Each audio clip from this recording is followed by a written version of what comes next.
నా ద్రాక్ష తోటలో పని ఉంది, చేస్తావా? రోజు కూలి 1000 రూపాయలు.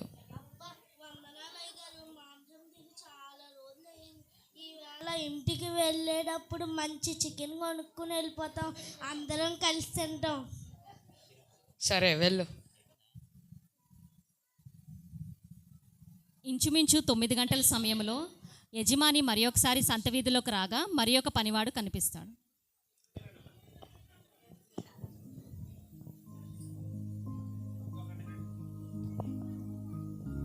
ఇక్కడ ఏం చేస్తున్నావు? పొద్దున్నుంచి పని ఎతుకుతున్నాను అయ్యారు, ఈ వీధిలో అన్నా దొరుకుతుందేమో అని ఎతుకుతున్నాను అయ్యారు. మరి నా ద్రాక్ష తోటలో పని చేస్తావా? ఎంత ఇస్తారు అయ్యారు? నీకు ఏది న్యాయమో అది ఇస్తాను. సరే అయ్యారు.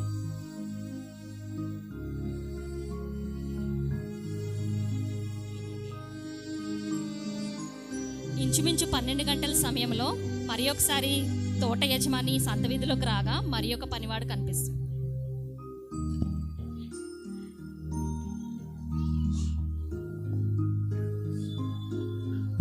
ఈ మిట్టే మధ్యాహ్నం ఇక్కడ ఏం చేస్తున్నావు? నేను చిన్నగా ఉన్నానని ఎవరో పనిలో పెట్టుకోవట్లేదు.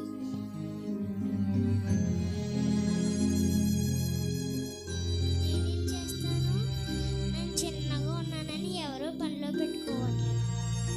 నా ద్రాక్ష తోటలో పని చేస్తావా? అయ్యో, తప్పకుండా చేస్తాను అయ్యగారు. సరే వెళ్ళు. ఇంచుమించు 3 గంటల సమయంలో తోట యజమాని సంత వీధిలోకి రాగా మరి ఒక పనివాడు కనిపిస్తాడు.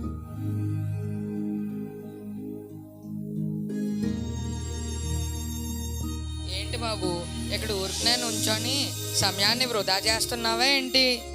ఏంటండి బాబు, పొద్దున్నుంచి పని కోసం అన్ని వీధులు తిరిగాను, ఇంకా భోజనం కూడా చేయలేదు.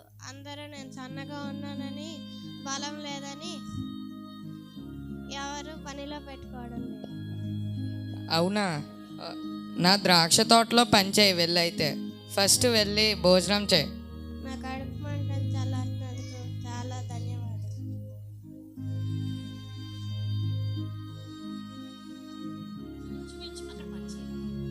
ఇంచుమించు 5 గంటల సమయంలో యజమాని మరి యొక్క సంత వీధిలోకి రాగా మరి ఒక పనివాడు కనిపిస్తాడు.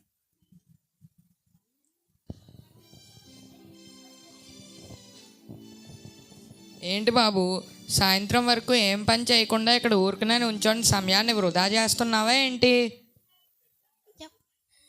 పొద్దున్నే పనికి వెళ్ళినాయి గారు, అది ఇందాకే పూర్తయింది. ఇంకో పని ఏమైనా దొరుకుతుందేమో అని ఎదురు చూస్తున్నాను అయ్యగారు. డబ్బులు చాలా అవసరం అయ్యగారు. వెళ్ళి నా ద్రాక్ష తోటలో పని చేయి అయితే. సరే అయ్యగారు,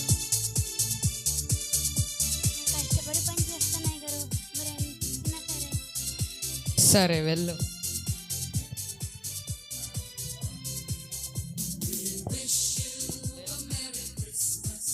సాయంత్రం 5 గంటలు అయ్యేసరికి వాళ్ళ పనివేళ పూర్తయ్యేసరికి తోట యజమాని వారికి కూలీ ఇవ్వడానికి ఆఖరి వచ్చిన వారిని మొదలుపెట్టి చివరి వరకు పిలుస్తాడు.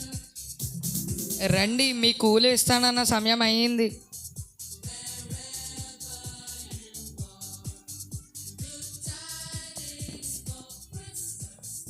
ఇదిగో ఈ 1000 ఉంచుకో. అయ్యా, మీరు చాలా మంచివారయ్యా.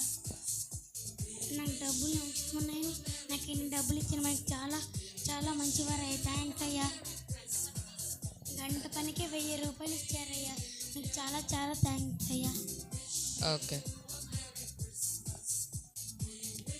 ఇదిగో బాబు ఈ 1000 ఉంచుకో. అయ్యా, కేవలం భోజనం పెట్టి పంపిస్తారు అనుకున్నానయ్యా, కానీ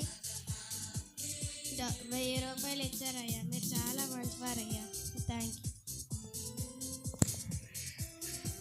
అయ్యో బాబాయ్, గంట పని చేసిన వాడికే 1000 ఇచ్చారంటే నాకు 5000 ఇచ్చేస్తారేమో.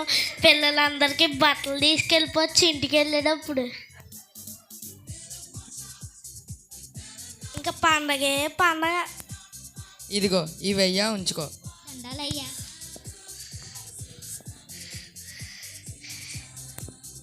ఇదిగో ఈ 1000 ఉంచుకో.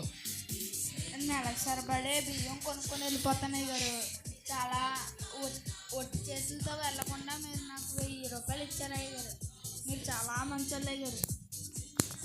ఇదిగో బాబు, నీకు ఇస్తానన్న నీ 1000. అదేంటయ్య గారు, లాస్ట్ వచ్చినోడికి 1000, మధ్యాహ్నం వచ్చినోడికి 1000.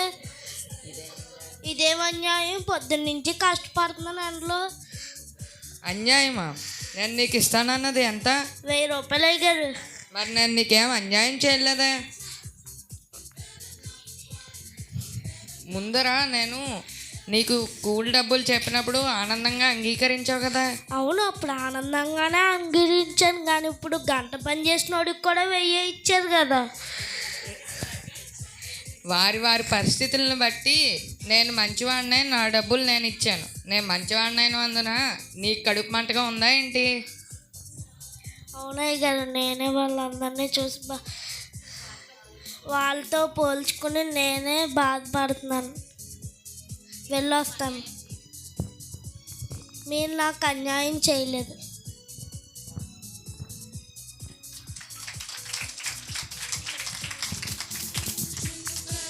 ఈ స్కిట్లో భావం ఏంటంటేనండి, ఫస్ట్ వచ్చినప్పుడు తనకి రోజంతా పనిచేసినందుకు 1000 రూపాయలు ఇచ్చినందుకు తను చాలా హ్యాపీ ఫీల్ అయ్యాడు.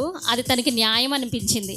ఎప్పుడైతే గంట పని చేసిన వాళ్ళకి కూడా 1000 ఇస్తానన్నారో తనకి ఆ సంతోషం కాస్త పోయిందనమాట.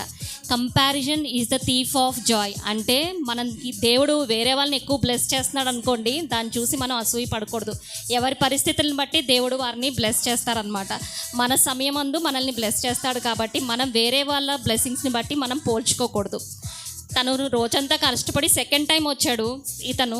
తను బలహీనంగా ఉండి పని చేయలేదు, అంతేగాని సోమరులుగా ఉండి వాళ్ళు పని చేయకుండా లేరు. కాబట్టి దేవుడు ఆఖరి వచ్చిన వాళ్ళని కూడా అంతే విధంగా దీవించాడు. కడపటి వారు మొదటి వారయ్యారు, మొదటి వారు కడపటి వారయ్యారు. Praise lord.